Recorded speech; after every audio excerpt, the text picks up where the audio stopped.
अस्सलाम वालेकुम। I hope you all are fine and doing great. आज जिस कंट्रोलर के बारे में आपको मैं बताने जा रहा हूँ वो है डाटाकॉम कंपनी का DKG105। इस कंट्रोलर के बारे में आज हम लोग सीखेंगे कि ये इस्तेमाल कैसे किया जाता है, इसके टेक्निकल एस्पेक्ट्स क्या हैं, इसके कनेक्शंस क्या हैं और ये इसकी मैनुअल सेटिंग कैसे की जा सकती है। तो आइए हम लोग इस कंट्रोलर के बारे में सीखते हैं। इस कंट्रोलर के बारे में सीखने से पहले जो लोग इसके बारे में नहीं जानते कि ये कंट्रोलर क्या है, उनको मैं थोड़ा सा इसका इंट्रोडक्शन देता चलूँ कि ये एक ऐसा कंट्रोलर है जो कि जनरेटर पे इस्तेमाल किया जाता है और मेंस यूटिलिटी या मेंस इलेक्ट्रिसिटी को ये सेंस करता है और उसकी सेंसिंग की बेस पे ये डिसाइड करता है कि अगर वो अवेलेबल नहीं है या उसमें से कोई भी फेस फेल हो गया है या वोल्टेज आपने जो सेट पॉइंट दिया हुआ उससे नीचे आ गए हैं तो वो ऑटोमेटिकली आपके जनरेटर को स्टार्ट कर देगा और जनरेटर को स्टार्ट करने के बाद उसके ऊपर लोड भी शिफ्ट कर देगा। और अगर उस दौरान वापडा दोबारा आ जाती है तो वो करेगा ये कि आपके जनरेटर को ऑटोमेटिकली स्टॉप करेगा और लोड वापस वापडा के ऊपर या मेंस के ऊपर शिफ्ट कर देगा। वापडा मैं इसलिए कह रहा हूँ कि पाकिस्तान के अंदर जो कंपनी आपको इलेक्ट्रिसिटी प्रोवाइड करती है घरों में, इंडस्ट्रीज़ में, वो वापडा है। तो आइए उस कंट्रोलर के बारे में हम लोग देखते हैं कि वो कंट्रोलर क्या है और कैसे इस्तेमाल किया जाता है। तो ये आपको जैसे मैंने बताया कि ये डाटाकॉम का एक कंट्रोलर है DKG105। ये देखें, ये आप जब आपको मिलेगा तो इस तरह की इसकी आपको बॉक्स इस तरह की आपको बॉक्स में मिलेगा। तो आइए हम इसको खोलते हैं, देखते हैं कि ये क्या है। जब आप इस मॉड्यूल को खोलेंगे तो इस मॉड्यूल में आपको क्या क्या मिलेगा वो देखते हैं कि ये मॉड्यूल आप जब निकालते हैं तो इसमें देखें एक आपको कंट्रोलर है जो अवेलेबल है जिसके साथ दो कनेक्टर्स लगे हुए हैं। ये दो कनेक्टर्स हैं जो आपको मिलेंगे साथ। इसके साथ कनेक्टेड भी आ सकते हैं, लगे हुए भी आ सकते हैं और इस बॉक्स में पड़े हुए भी हो सकते हैं।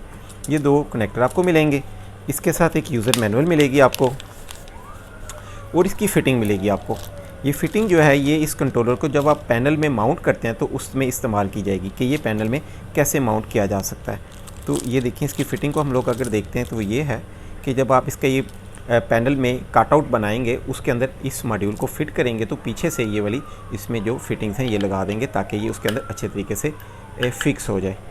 ये फिटिंग इसमें दोनों लग जाएंगे, ये आपको फिक्स लग जाएंगे, ठीक है जी। उसके बाद जो दूसरी चीज़ है वो आपको मिलेगी इसके साथ, जो इसकी यूज़र मैनुअल है। तो ये यूज़र मैनुअल है इस कंट्रोलर की। ये देखें जी, इस यूज़र मैनुअल को आप देखेंगे, ये डाटाकॉम का कंट्रोलर है DKG105 automatic mains failure unit. तो मैंने जैसे आपको बताया था कि पाकिस्तान के अंदर जो वापडा कंपनी है वो आपको मेंस सप्लाई प्रोवाइड करती है, मेंस इलेक्ट्रिसिटी प्रोवाइड करती है। तो ये आप देखें कि ये एक यूज़र मैनुअल है जिसको आप देखने के बाद इसको इजीली कन्फिगर कर सकते हैं और इसके कनेक्शन भी कर सकते हैं। ये कनेक्शन डायग्राम है इसका जिसके ज़रिए आप इसके कनेक्शन कर सकते हैं। अगर हम इस मॉड्यूल की तरफ वापस आते हैं तो इसका यूज़र इंटरफेस एक बड़ा ज़बरदस्त है। इस यूज़र इंटरफेस के अंदर आप चीज़ें देखें कि आपको क्या क्या चीज़ें मिल जाती हैं। तो ये देखें, एक रन का बटन है जो अगर आप जनरेटर को मैनुअली स्टार्ट करना चाहते हैं तो इस बटन को दबा के आप जनरेटर को मैनुअली स्टार्ट कर सकते हैं। इसी तरह ये वाला बटन देखें, ये ऑफ़ करने के लिए जनरेटर को, ये ऑटो का बटन है कि अगर आप चाहते हैं कि तमाम चीज़ें ऑटोमेटिकली हों, यानी वापडा जाने के बाद या मेन सप्लाई कट ऑफ होने के बाद जनरेटर ऑटोमेटिकली स्टार्ट हो और वापडा या मेन सप्लाई आने के बाद जनरेटर ऑटोमेटिकली बंद हो जाए और इसी तरह लोड भी ऑटोमेटिकली शिफ्ट हो, तो ये ऑटो पे आप कर देंगे तो ये कंट्रोल ये सब कुछ खुद ही करता रहेगा। ये मेन्यू है इसकी जिसके ज़रिए आप इसकी कॉन्फ़िगरेशन कर सकते हैं। तो इसके फ्रंट पैनल पे और भी कुछ चीज़ें जो आप देख सकते हैं कि ये जेनसेट, अगर आपका जनरेटर चल रहा होगा तो ये वापडा जेनसेट की इंडिकेशन आपको इंडिकेट करती रहेगी कि आपका जनरेटर चल रहा है। और इसी तरह ये मेंस सप्लाई है, अगर आपकी मेन सप्लाई अवेलेबल है तो ये आपको इंडिकेट कर रही होगी कि आपकी मेन सप्लाई भी आ रही है। कुछ आप इसके तरफ एक और भी एक ये आप देखेंगे राइट साइड के ऊपर ये कुछ इंडिकेशंस हैं। सबसे ऊपर लिखा हुआ है स्टार्ट फेल, कि अगर ये जनरेटर को स्टार्ट करने की कोशिश करेगा और नंबर ऑफ़ अटैम्प्ट्स के बाद जनरेटर स्टार्ट नहीं हो पाएगा तो ये वाली इंडिकेशन आ जाएगी, तो कि ये बता रही होगी कि आपका जनरेटर स्टार्ट नहीं हो रहा और उसको चेक कीजिए। इसी तरह ये स्पीड की इंडिकेशन है कि अगर जनरेटर की स्पीड या फ्रीक्वेंसी कम या ज़्यादा हो जाती है तो उसकी बेस पे ये जनरेटर को बंद करने के बाद आपको ये बताएगा कि आपके जनरेटर में कोई मसला है, तो आप उसको पहले ठीक करें और जनरेटर को स्टार्ट या स्टॉप करें।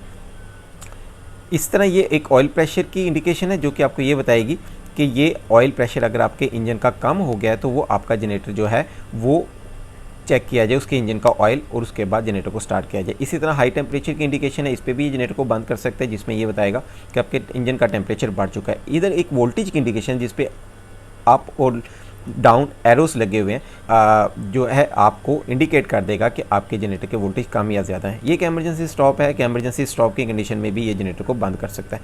तो ये तो इसके फ्रंट पैनल जो है उसका कुछ इंट्रोडक्शन है। अगर हम पीछे की तरफ देखें, इसके कनेक्शंस की तरफ आएँ तो आप देख सकते हैं कि ये कनेक्शन भी कुछ ऐसे बने हुए हैं कि इसका जो टर्मिनल 1 है वो एक न्यूट्रल है, जिसमें वापडा और जनरेटर की न्यूट्रल आप कॉमन करके इसके साथ कनेक्ट कर देंगे। उसके बाद टर्मिनल 2 पे आप आते हैं तो उस पर लिखा हुआ है फेज जी, यानी जनरेटर के जो वोल्टेज आ रहे हैं वो आप फेज़ 2 पे 2 टर्मिनल पे लगा देंगे। इसी तरह थर्ड टर्मिनल है, इसके ऊपर आप जनरेटर का कॉन्टैक्टर इस्तेमाल कर सकते हैं कि अगर जनरेटर जब स्टार्ट हो जाता है तो उसके बाद वो जनरेटर के ऊपर जो लोड शिफ्टिंग होनी है वो इस कॉन्टैक्टर के थ्रू होगी। इसी तरह ये 3 फेज़ हैं टी, एस और आर, इस पे तीनों पे आपके वापडा के या मेंस के तीनों फेस आ जाएंगे। न्यूट्रल चूँकि आपने कॉमन कर ली हुई है इस न्यूट्रल के साथ जनरेटर और वापडा की। इसी तरह 7th टर्मिनल जो है वो आपका मेंस का कॉन्टैक्टर है, जिस तरह कि फेज़ 2 पे सेकंड टर्मिनल पे आपका जनरेटर का कॉन्टैक्टर था, इसी तरह 7th टर्मिनल पे आपको वापडा का कॉन्टैक्टर या मेंस का कॉन्टैक्टर आप इस्तेमाल करके उस पर लोड शिफ्टिंग कर सकते हैं। अब 14 और 30th टर्मिनल पे आएंगे तो उसके ऊपर आपको प्लस और माइनस के टर्मिनल्स मिलेंगे, जिस पे आपने 12 से लेकर 24 वोल्ट तक बैटरी कनेक्ट कर सकते हैं। इस तरह ये ऑक्स का पॉइंट है, इसको भी हम लोग यूज़र मैनुअल में देखेंगे ये किस लिए इस्तेमाल किया जा सकता है।